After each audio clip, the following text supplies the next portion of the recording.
Hello students, our next chapter is biodiversity.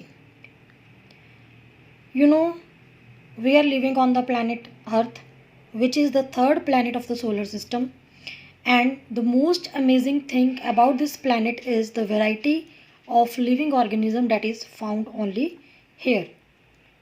The variety you can found from cells to different biomes, different ecosystems, हर एक तरह की variety ਆਪਾਂ ਨੂੰ ਇੱਥੇ ਮਿਲ ਜਾਂਦੀ ਹੈ। जो term से biodiversity, this was first of all given by a sociobiologist Edward Wilson। ਇਹ बहुत ही ਰੀਸੈਂਟ ਟਰਮ ਹੈ। ਇਹ ਟਰਮ ਉਹਨਾਂ ਨੇ 1992 ਦੇ ਵਿੱਚ ਦਿੱਤੀ ਸੀਗੀ ਔਰ ਡਿਸਕ੍ਰਾਈਬ ਕੀਤੇ ਸੀ ਕਿ ਧਰਤੀ ਦੇ ਉੱਪਰ ਕਿੰਨੇ ਤਰ੍ਹਾਂ ਦੇ ਲਿਵਿੰਗ ਆਰਗੇਨਿਜ਼ਮ ਦੀ ਵੈਰਾਈਟੀ ਆਪਣੇ ਕੋਲੇ ਪ੍ਰੈਜ਼ੈਂਟ ਹੈ। ਇਸ ਵੈਰਾਈਟੀ ਨੂੰ ਆਪਾਂ ਡਿਫਰੈਂਟ ਈਕੋਸਿਸਟਮਸ ਦੇ ਵਿੱਚ ਸਟੱਡੀ ਕਰਦੇ ਹਾਂ ਔਰ ਇਹ ਜਿਹੜੀ ਬਾਇਓਡਾਇਵਰਸਿਟੀ ਹੈ ਇਹ ਆਪਾਂ ਨੂੰ ਦੱਸਦੀ ਹੈ ਕਿ ਆਪਣਾ ਜੋ ਪਲੈਨਟ ਅਰਥ ਹੈ ਉਹ ਕਿੰਨਾ ਕੁ ਜ਼ਿਆਦਾ ਇੱਕ ਫਲਰਿਸ਼ਿੰਗ ਪਲੈਨਟ ਹੈ, ਮਤਲਬ ਇੱਕ ਸਸਟੇਨੇਬਲ, ਇੱਕ ਵੈਲ suitable planet है for all the living organisms. That's why there is a lots of variety can be found only on this planet. Biodiversity refers to every living thing including plant, bacteria, animals and human beings. मतलब जिन्ने भी living creatures ने वो सारियां दी variety ਨੂੰ वो सारियां दे sum total ਨੂੰ ਆਪਾਂ क्या term ਦਿੰਨੇ ਆ biodiversity। ਸਾਇੰਟਿਸਟ ਦਾ ਇੱਕ ਐਸਟੀਮੇਟ ਹੈ ਕਿ ਆਪਣੀ ਧਰਤੀ ਦੇ ਉੱਪਰ 8.7 ਮਿਲੀਅਨ ਸਪੀਸੀਜ਼ ਨੇ ਪਲਾਂਟਸ, ਐਨੀਮਲਸ ਦੀਆਂ ਅਤੇ ਬਾਕੀ ਹੋਰ ਜਿੰਨੇ ਵੀ ਲਿਵਿੰਗ ਆਰਗੇਨਿਜ਼ਮ ਨੇ ਉਹਨਾਂ ਦੀਆਂ 8.7 ਮਿਲੀਅਨ ਸਪੀਸੀਜ਼ ਹੈਗੀਆਂ ਨੇ। ਬਟ ਹਲੇ ਤੱਕ ਆਪਾਂ ਨੇ ਟਿਲ ਡੇਟ ਆਪਾਂ ਨੇ 1.2 ਮਿਲੀਅਨ ਸਪੀਸੀਜ਼ ਨੂੰ ਹੀ ਆਇਡੈਂਟੀਫਾਈ ਕੀਤਾ ਹੈ ਔਰ ਉਹਨਾਂ ਬਾਰੇ ਆਪਾਂ ਨੂੰ ਪਤਾ ਲੱਗਿਆ ਕਿ ਉਹਨਾਂ ਵਿੱਚੋਂ ਜ਼ਿਆਦਾਤਰ ਜਿਹੜੀਆਂ ਸਪੀਸੀਜ਼ ਨੇ ਉਹ ਆਪਣੇ ਕੋਲੇ ਇਨਸੈਕਟਸ ਦੀਆਂ ਨੇ, ਰਾਈਟ। बट हाले देखो नंबर कितना ज़्यादा डिफरेंस कितना ज़्यादा इन्हों के 1.2 मिलियन आपको पता ने और 8.7 मिलियन टोटल ने, मतलब हाले आपने इन्नियां होर डिस्कवर करनियां ने, आइडेंटिफाई करनियां ने।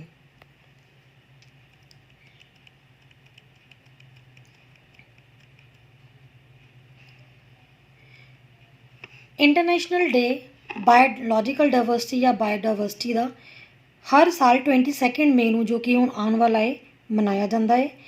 इस साल भी ये दिन वर्ल्ड वाइड मनाया जाएगा और इस साल का जो थीम होएगा बायोडाइवर्सिटी का वो होएगा और सॉल्यूशंस आर इन नेचर, कि अपने हर एक प्रॉब्लम का जो सॉल्यूशन है वो किहदे विच पिया है, नेचर दे विच पिया है and that will be the theme.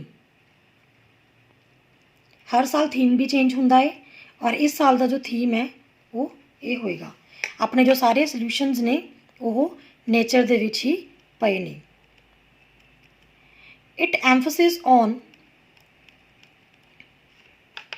Hope, एक उम्मीद, solidarity and the importance of working together at all levels to build a future of life in harmony with nature.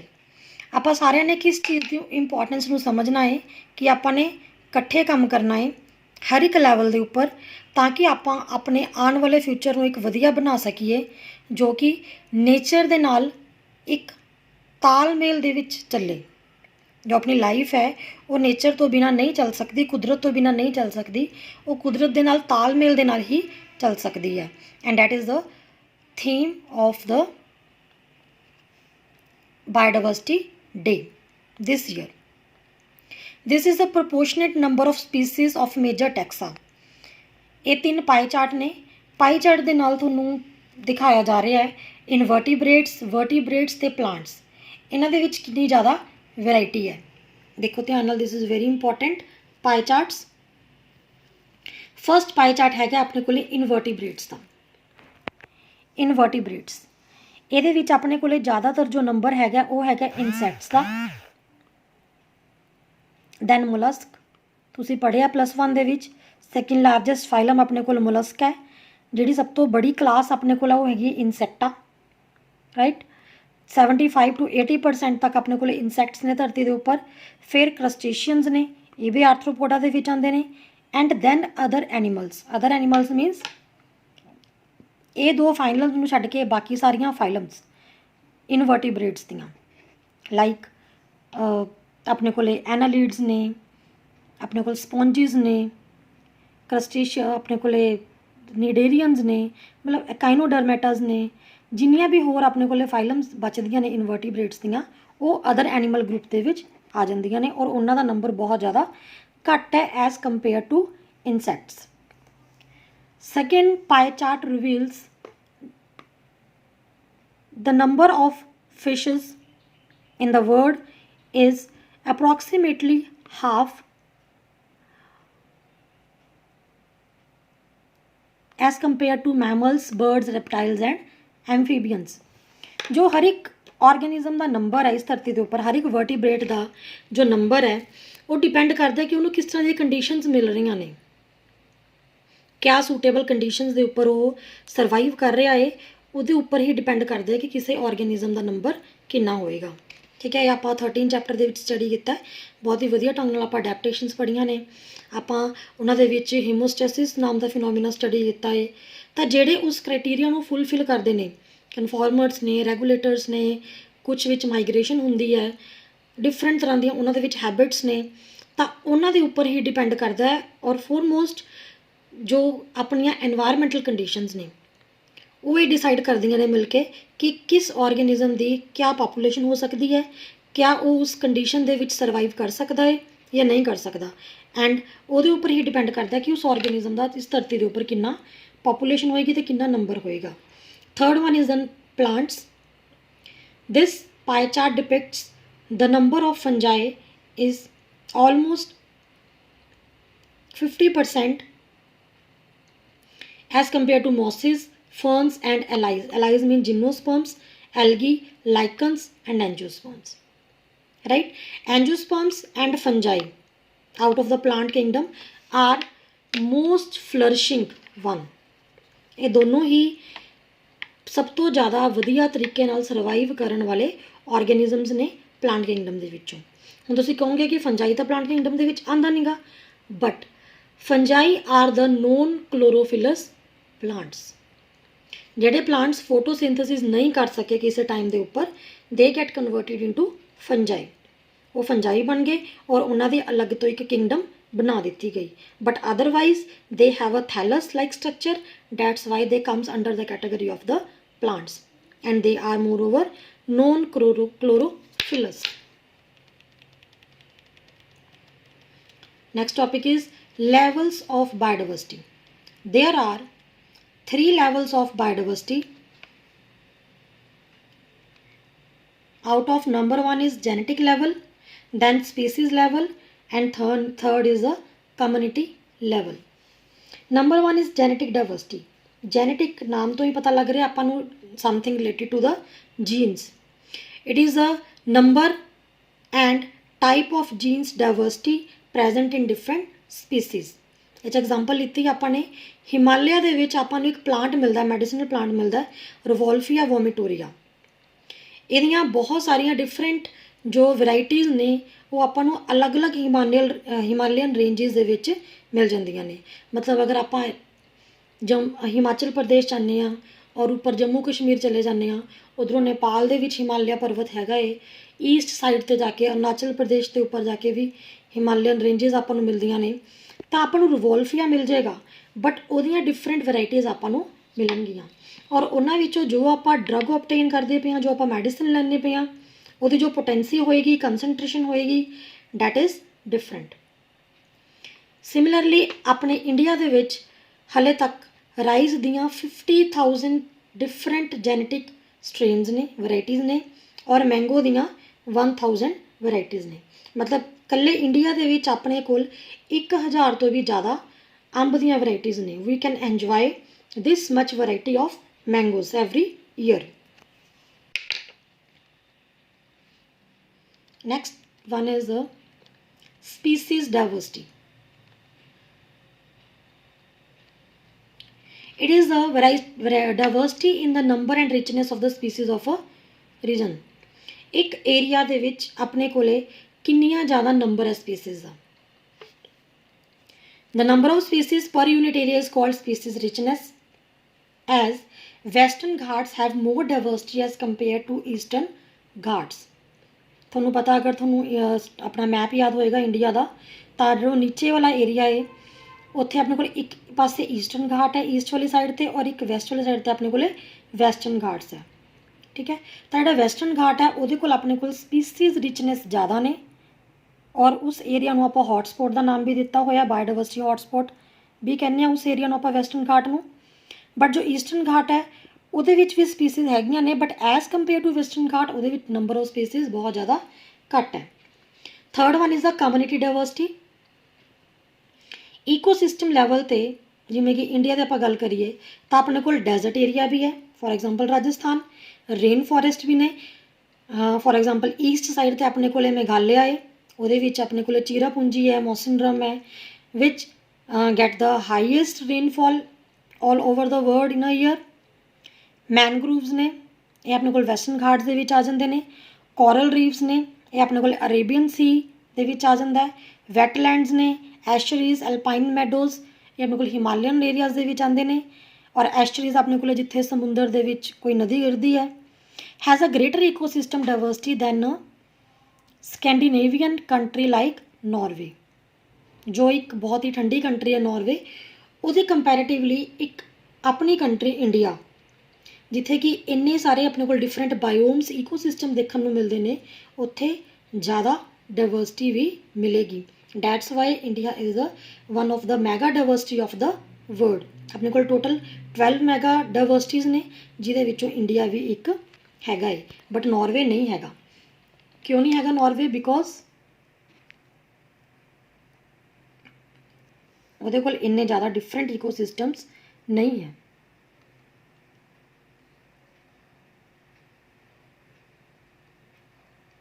Then patterns of biodiversity, latitudinal and altitudinal gradients.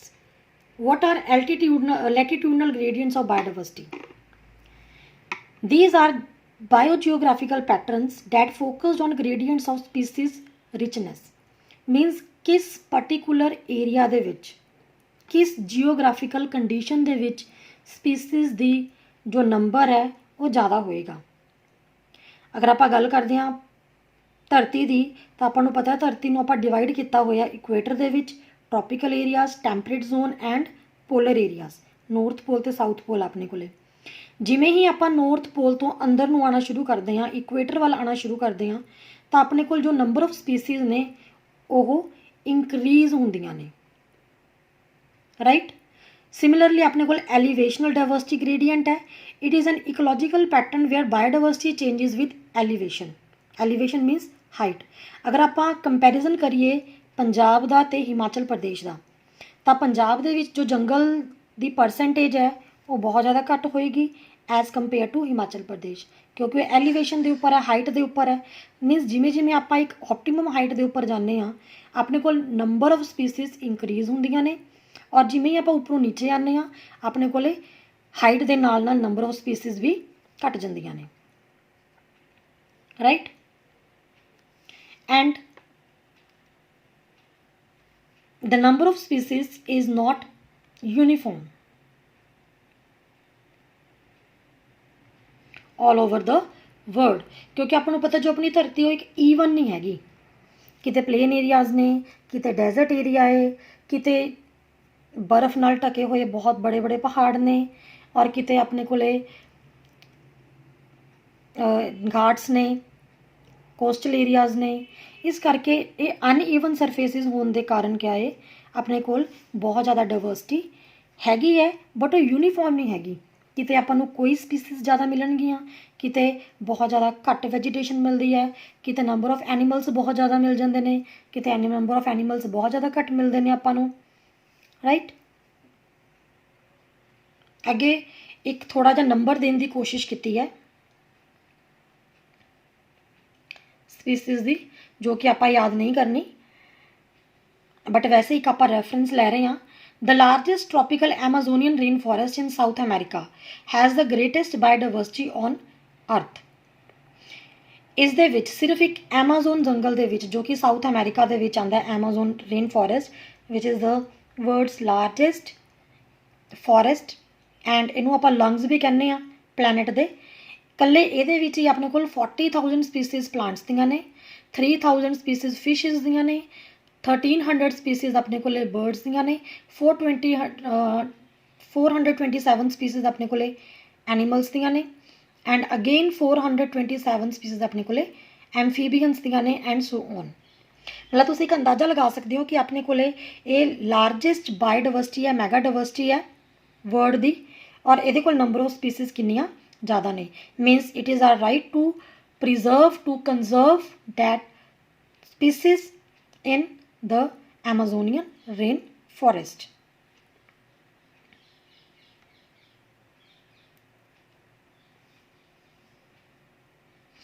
हाँ जी, अगे अपने को बहुत सारे hypothesis आते हैं कि आपने इन्हों किवें बचाना है।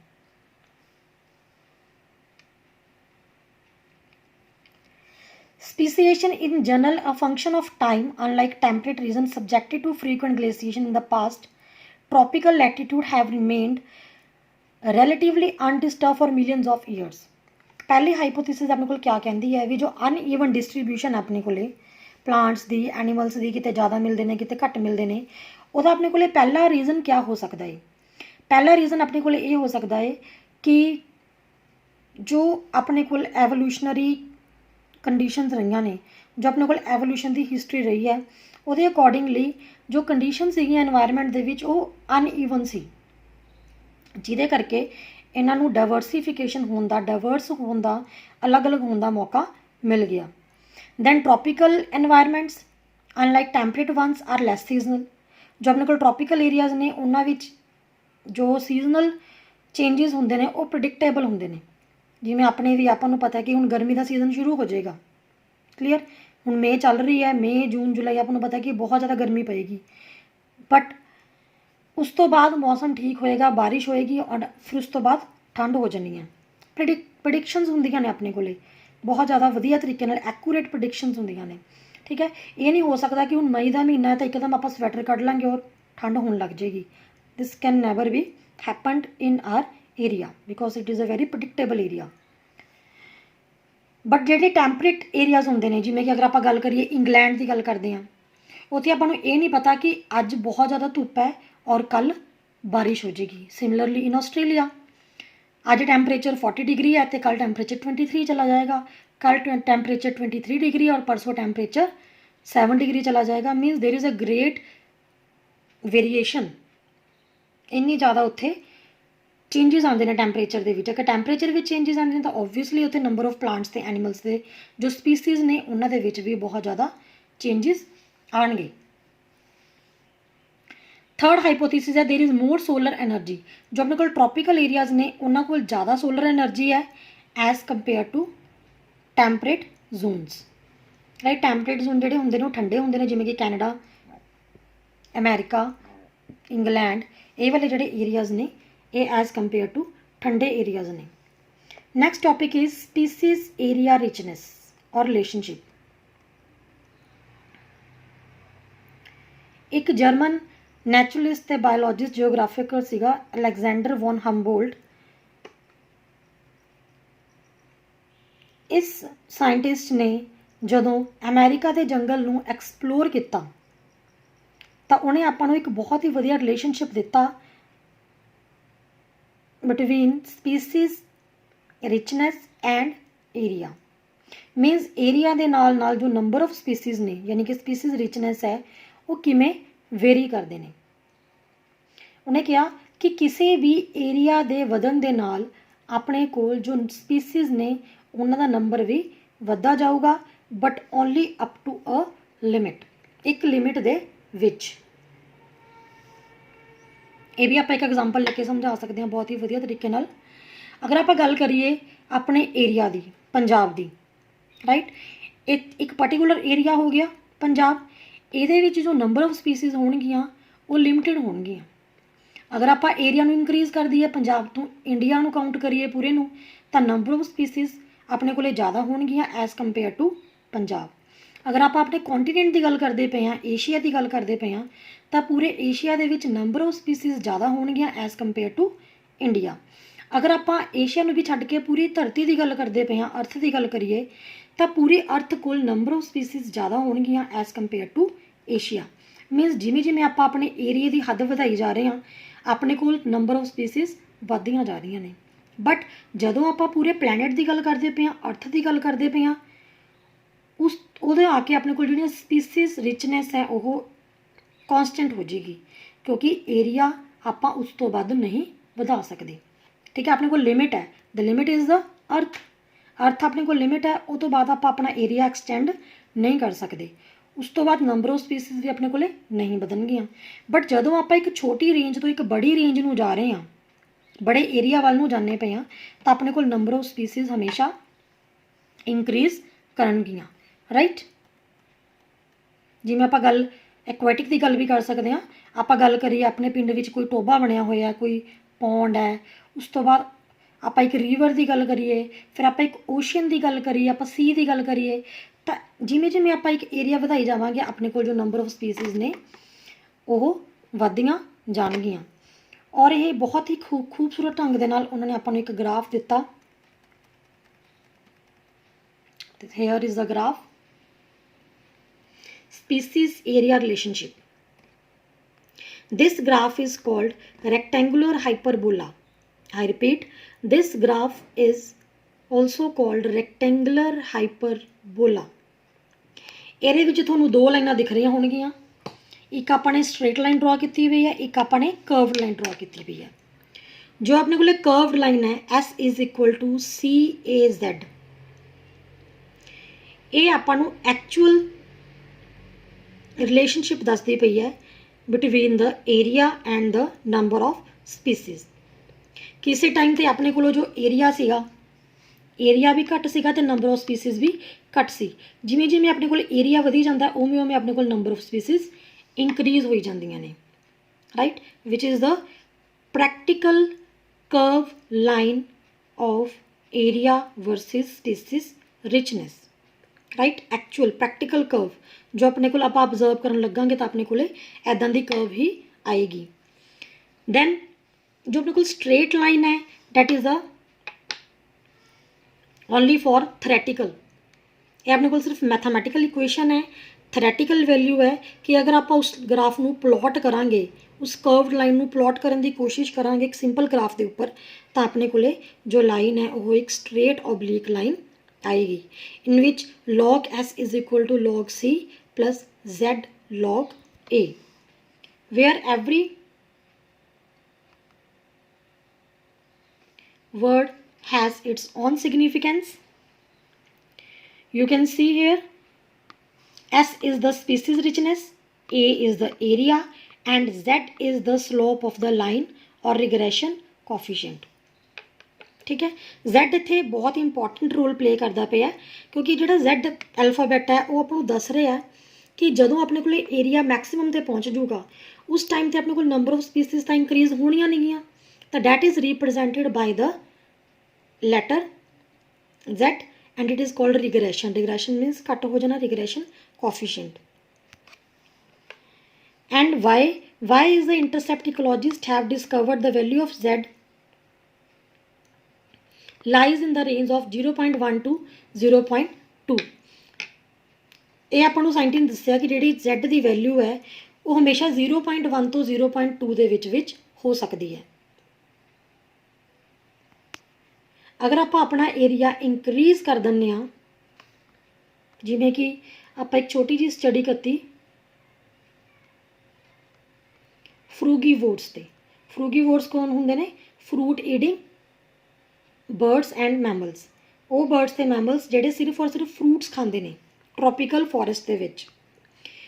उन्हां दी जो स्लोप है उसकी वैल्यू कितनी आती है अपने को 1.15, और जो मैक्सीमम रेंज अपने को Z the that is between 0.6 to 1.2।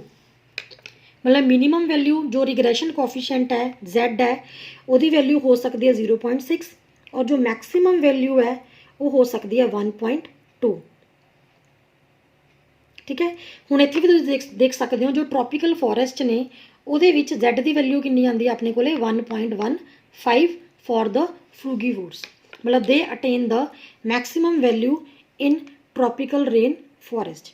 अगर आप यही वैल्यू सेम डेजर्ट च कड्ढण की कोशिश करांगे या आप किसी एक्वैटिक ईकोसिस्टम के कड्ढण की कोशिश करांगे तो अपने को इहदे नालों बहुत ज़्यादा घट आएगी, क्योंकि जो ट्रॉपिकल फॉरेस्ट ने अपने को they are the well stable, well maintained, well sustainable ecosystems of the earth. सब तो ज़्यादा जो स्पीसीज़ ने वो आपां नूं ट्रॉपिकल फॉरेस्ट दे विच ही मिलदियां ने, चाहे आप प्लांट्स की गल कर लीए, चाहे आप एनीमल्स की गल कर लीए, चाहे आप माइक्रो ऑर्गेनिजम्स की गल कर लीए, आप किसी भी लिविंग ऑर्गेनिजम की गल करिए, सब तो ज़्यादा अपने को जो स्पीसीज़ ने वो आपां नूं कित्थों मिलदियां ने, tropical forest they which. Right, I hope तुमने वो टॉपिक समझ आया होगा, बहुत ही ईजी टॉपिक है। तुसीं इहदे विच तीनों वैल्यूज़ लर्न करनियां ने और ये ग्राफ बहुत ही चंगे तरीके नाल लर्न करना है। Then importance of species diversity in ecosystem। ecosystem ਦੇ ਵਿੱਚ ਆਪਣੇ ਕੋਲੇ क्या ਇੰਪੋਰਟੈਂਸ ਹੈ ਸਪੀਸੀਜ਼ ਦੀ, ਇੰਨੀਆਂ ਜ਼ਿਆਦਾ ਭਿੰਨਤਾਵਾਂ ਆਪਾਂ ਨੂੰ ਦੇਖਣ ਨੂੰ ਮਿਲ ਰਹੀਆਂ ਨੇ ਅਲੱਗ-ਅਲੱਗ ਪ੍ਰਜਾਤੀਆਂ ਦੇ ਵਿੱਚ, ਉਹਦੀ ਆਪਾਂ ਨੂੰ ਕੀ ਇੰਪੋਰਟੈਂਸ ਹੋ ਸਕਦੀ ਹੈ।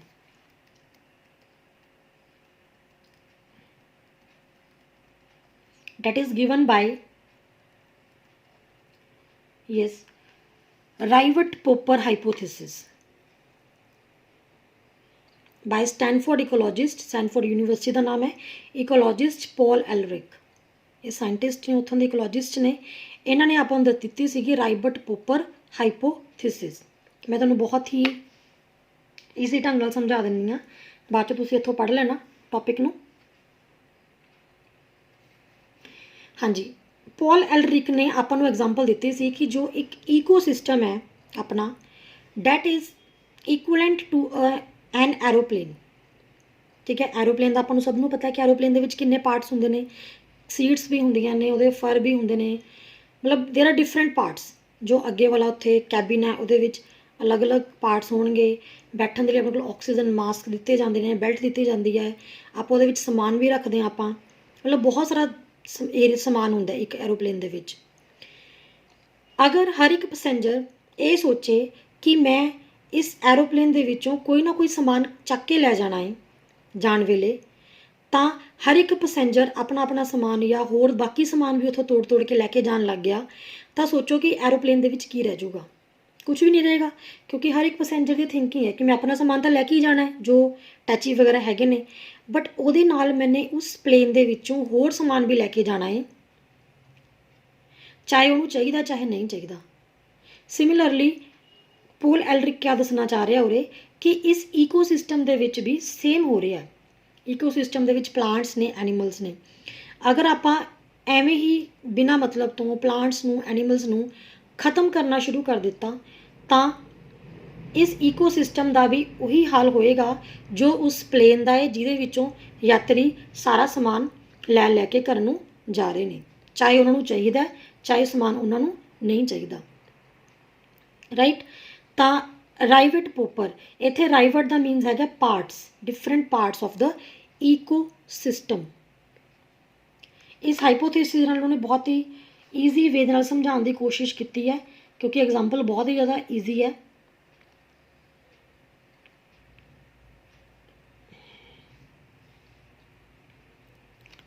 ठीक है, तुसीं इत्थों पढ़ सकते हो। Very easy example and very important topic, rivet popper hypothesis.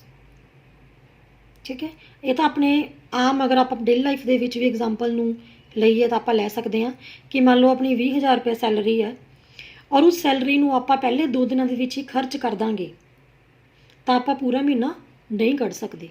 Clear, अगर आप बहुत ही उन्होंने जुडिशियल वे नाल यूज़ करांगे सैलरी नूं तो 20,000 रुपये है वो आप बहुत ही वधिया तरीके नाल अपना एक महीना उहदे नाल बखूबी कढ़ सकते हैं, अपनियां जरूरतां भी पूरा कर सकते हो और मे बी आप इन दी एंड कुछ पैसा सेव भी कर सकीए।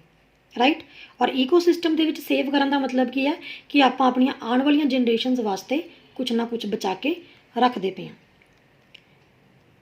The last topic is why should we conserve biodiversity. ਆਪਾਂ ਨੂੰ ਬਾਇਓਡਾਇਵਰਸਿਟੀ ਨੂੰ ਕਿਉਂ ਬਚਾਉਣਾ ਚਾਹੀਦਾ ਹੈ। ਇਹ ਤੁਸੀਂ ਬਹੁਤ ਹੀ ਛੋਟੇ ਹੁੰਦੇ ਤੋਂ ਪੜ੍ਹਦੇ ਆ ਰਹੇ ਹੋ ਕਿ ਜਿਹੜੇ ਫੋਰੈਸਟ ਨੇ ਉਹ ਆਪਾਂ ਨੂੰ ਕੀ ਕੀ ਪ੍ਰੋਡਕਟਸ ਦੇ ਰਹੇ ਨੇ।